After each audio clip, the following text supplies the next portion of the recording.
Hola, buenas tardes. Nosotros vamos a presentarles el tema de resistencia a los materiales que corresponde a la unidad 4 de la materia de física que estamos tomando en el Instituto Tecnológico de La Piedad.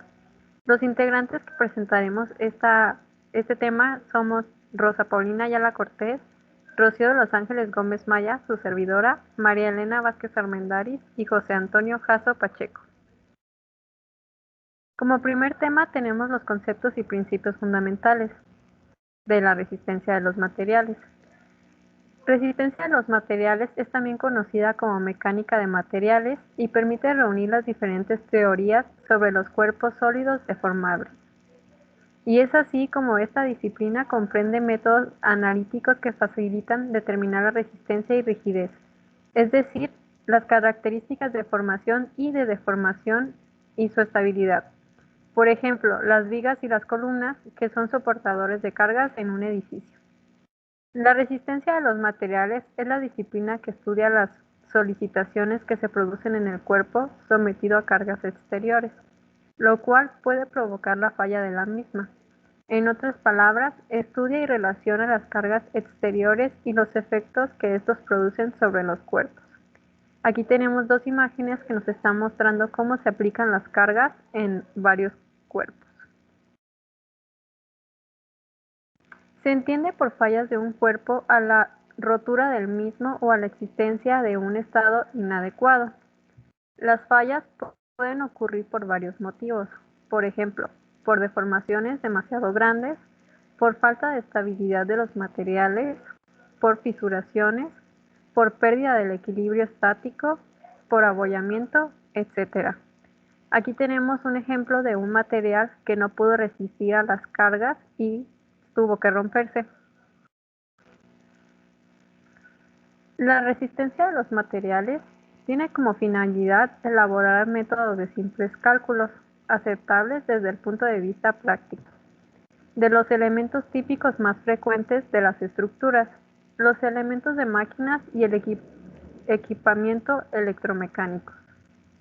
Al escoger el esquema de análisis se deben estructurar la geometría del objeto, los vínculos, los sistemas de fuerzas aplicadas y, por último, las propiedades de los materiales. El paso siguiente para la elaboración del análisis corresponde a la resolución numérica del problema, por lo cual la resistencia de los materiales se apoya en la estática. Para un cuerpo sometido a un sistema general de fuerzas externas, permanecerá en equilibrio desde el seguimiento de las fuerzas internas, que son iguales y opuestas a esta fuerza que se aplica. Esto es debido a que el material es capaz de soportar esas fuerzas, es decir, que las resiste. Estas fuerzas internas serán la resultante de esfuerzos distribuidos en la sección transversal y se introducen para caracterizar la ley de distribución de las fuerzas internas en la sección transversal. Este es un ejemplo de la fuerza que tiene su fuerza opuesta que puede ayudar a mantenerlo en equilibrio.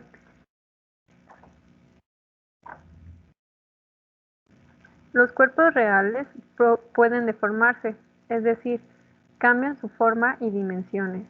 Las deformaciones de los cuerpos suceden a causa de su carga con fuerzas exteriores o a cambio de temperatura.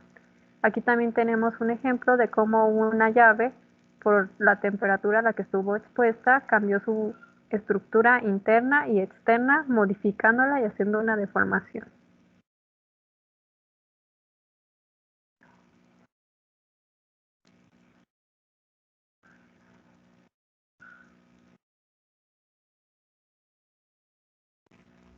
El segundo tema a tratar en esta exposición sería esfuerzos y deformación debido a cargas externas. Como primera definición tendremos lo que es un esfuerzo. En general, un esfuerzo es el resultado de la división entre una fuerza y el área en la que se aplica. Se distinguen dos direcciones que las fuerzas, que son las fuerzas normales y el área en la que se aplica, y las fuerzas paralelas en el área en que se aplican. Si la fuerza aplicada no es normal, ni paralela a la superficie, siempre puede descomponerse en la suma vectorial de otras dos, que siempre resultan ser una normal y la otra paralela, como se puede apreciar en las dos imágenes de ahí.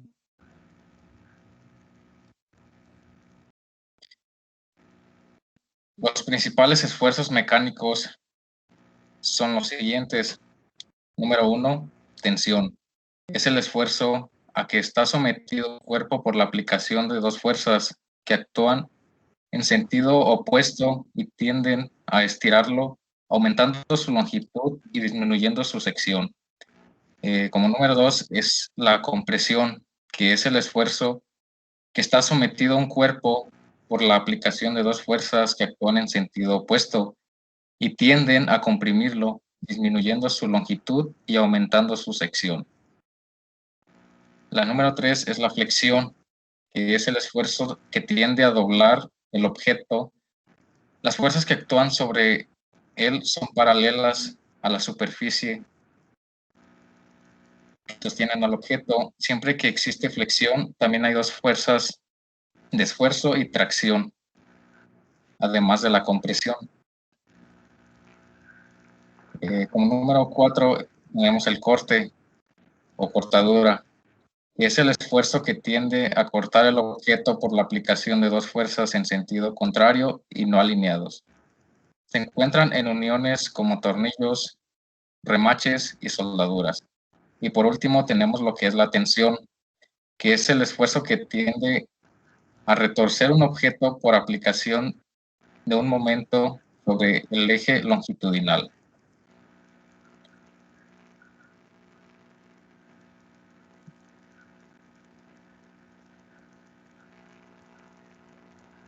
¿Qué es el cuerpo elástico?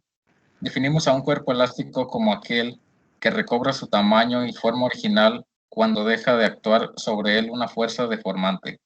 Las bandas de hule, las pelotas de golf, los trampolines, las camas elásticas, las pelotas de fútbol y los resortes son ejemplos comunes de cuerpos elásticos.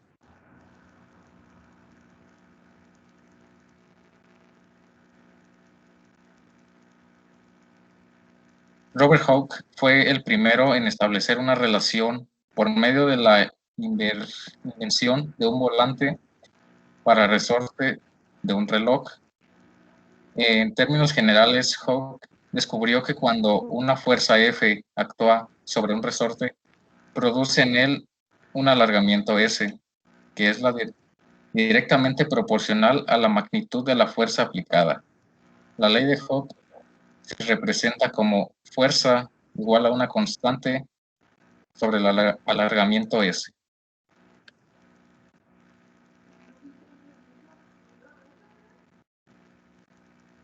La ley de Hooke establece siempre que no exceda el límite elástico una deformación elástica es directamente proporcional a la magnitud de la fuerza aplicada por una unidad de área o esfuerzo.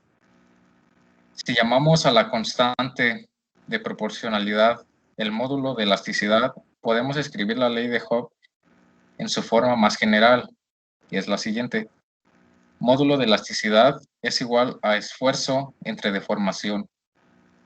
Los esfuerzos y deformaciones son longitudinales cuando se aplican a alambres, varillas o barras. El esfuerzo longitudinal está dado por esfuerzo longitudinal igual a fuerza entre área. La unidad de esfuerzo longitudinal en el sistema internacional es el newton sobre metro cuadrado, el cual se define como pascal. Un pascal es igual a 1 newton sobre metro cuadrado.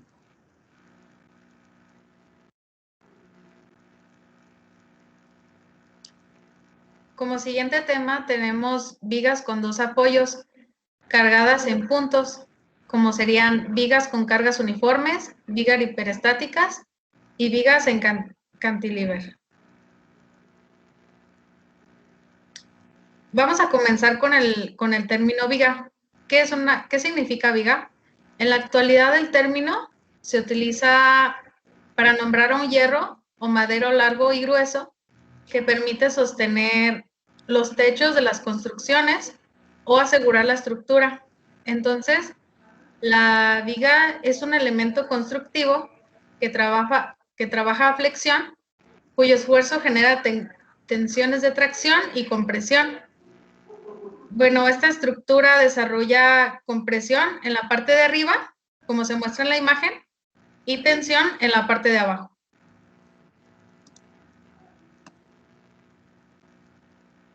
Bueno, dentro de lo que son las vigas, podemos encontrar dos tipos.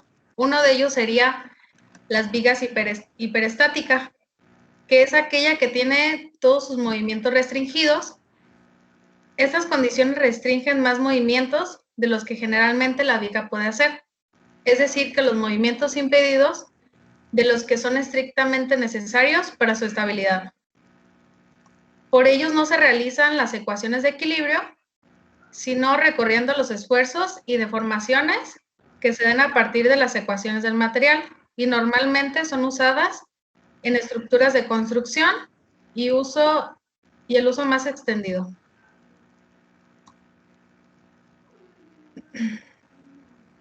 Bueno, aquí tenemos un ejemplo en la imagen que nos describe una viga hiperestática que es representada en la figura. Existen 4 reacciones para determinar las fuerzas que la viga transmite a sus 3 apoyos, de los cuales son los componentes VA, VB y VC, y una componente horizontal que sería la HA. Y aquí en este caso la F sería la representación de la fuerza exterior.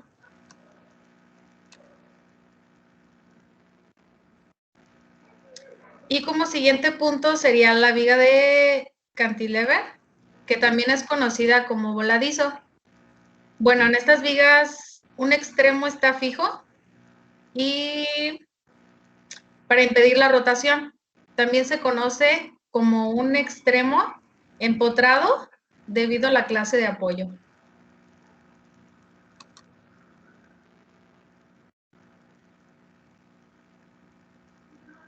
Como cuarto y último tema tenemos la clasificación de columnas. Comenzaremos definiendo qué es una columna. Una columna es un elemento axial sometido a compresión, lo bastante delgado respecto de su longitud, pero que bajo la acción de una carga gradualmente creciente se rompa por flexión lateral o pandeo ante una carga mucho menor que la necesaria para romperlo por aplastamiento.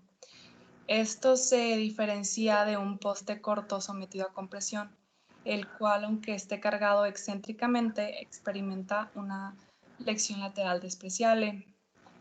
Las columnas actualmente pues son muy vistas en las plazas, en las iglesias, en kioscos o palapas. Entonces, estas columnas sostienen diferentes tipos de materiales. Aunque no existe un límite perfectamente definido entre elemento corto y columna, se suele considerar que un elemento a compresión es una columna si su longitud es 10 veces más su dimensión transversal menor, área o grosor de la misma. Las columnas se suelen dividir en 2 grupos, que son las columnas largas y las intermedias. Las columnas largas se rompen por pandeo o flexión lateral. Esto quiere decir que cuando una columna está sometida a una carga pesada y la misma columna es muy delgada, pues se puede pandear muy fácilmente al pasar el tiempo. Mientras que las columnas intermedias se rompen por una combinación de aplastamiento y pandeo. Esto quiere decir que se pueden romper las columnas porque los postes cortos son más fácil de caer, y pues a veces los elementos cortos a compresión se consideran como un tercer grupo de las columnas. Las diferencias entre los 3 grupos vienen determinadas por su comportamiento.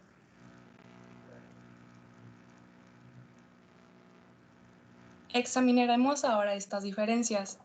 Una columna ideal es un elemento homogéneo de sección recta constante, inicialmente perpendicular al eje y sometido a compresión.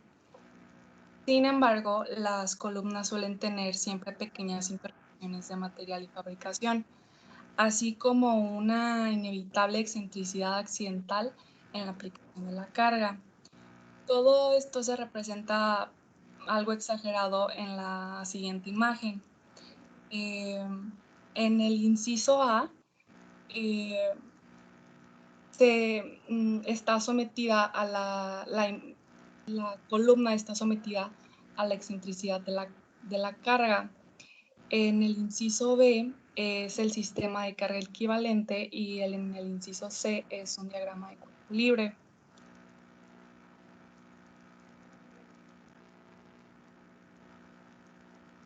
Ahora vamos a explicar los factores que intervienen en la excentricidad de las cargas en las columnas. Esta es la curvatura inicial de la columna junto con la posición de la carga. Dan lugar a una excentricidad indeterminada EI con respecto al centro de gravedad en una sección cualquiera m-n. El estado de carga en esta sección es similar al de un poste corto, cargado excéntricamente, y el esfuerzo resultante es producido por la superposición del esfuerzo directo de compresión y el esfuerzo de flexión. Se podría decir que si la excentricidad es pequeña y el elemento es corto, la flexión lateral es despreciable y el esfuerzo de flexión es insignificante comparado con el esfuerzo de compresión directo.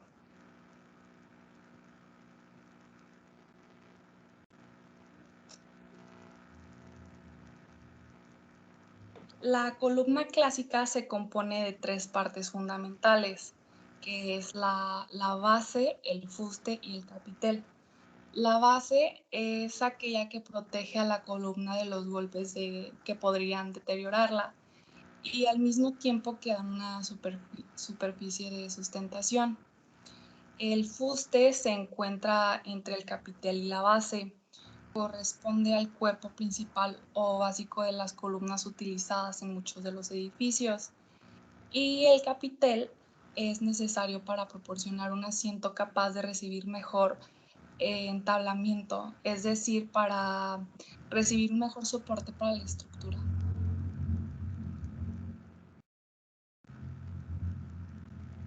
Las columnas tradicionales, hay distintos tipos que son las monolíticas, las clóclidas y en trozos y tabores. En su forma más simple, las columnas son barras prismáticas rectas sujetas a cargas axiales de compresión. La columna construida en una sola pieza de material se llama monolítica. Cuando está formada por una superposición de discos cuya altura es superior al diámetro, se llama en trozos, y de labores si la altura es inferior. Si el interior de la columna es hueco y contiene una escalera de caracol, se denomina cóclida.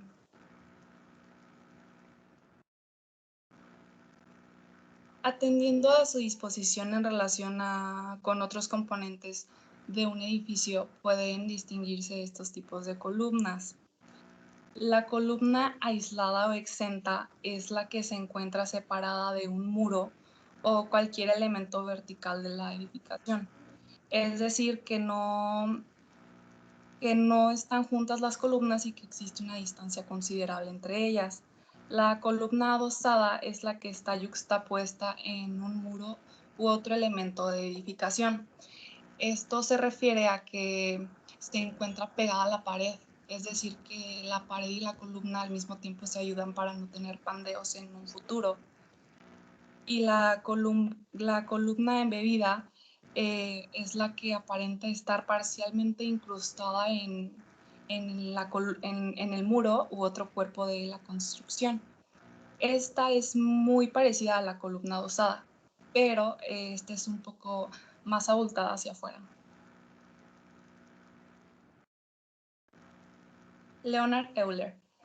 Él es el gran matemático suizo y realizó un análisis teórico de la carga crítica para columnas esbeltas basado en la ecuación diferencial de la elástica. Esto fue en el año de 1757. Ahora se sabe que este análisis solamente es válido hasta que los esfuerzos alcanzan el límite de proporcionalidad. En tiempos de Euler no se habían establecido los conceptos, por lo que él no tuvo en cuenta la existencia de un límite superior a la carga crítica. La ecuación de la fórmula de Euler para el análisis de las columnas es la que se muestra en pantalla, donde P es la carga crítica en newtons, E es igual al esfuerzo de newtons sobre metros cuadrados o pascales, y L es la altura o longitud de la columna en metros.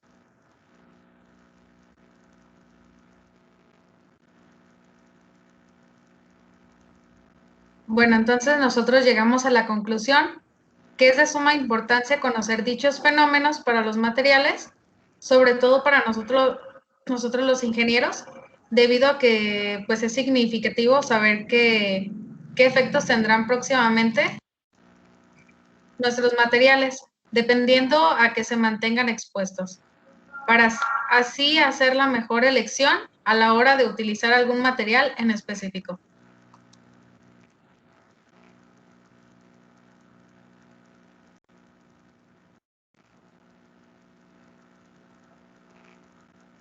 Y bueno, eso sería todo por nuestra parte. Esperemos que todo haya quedado muy claro, que no haya dudas. En caso de ser así, aquí estamos para resolvérselas.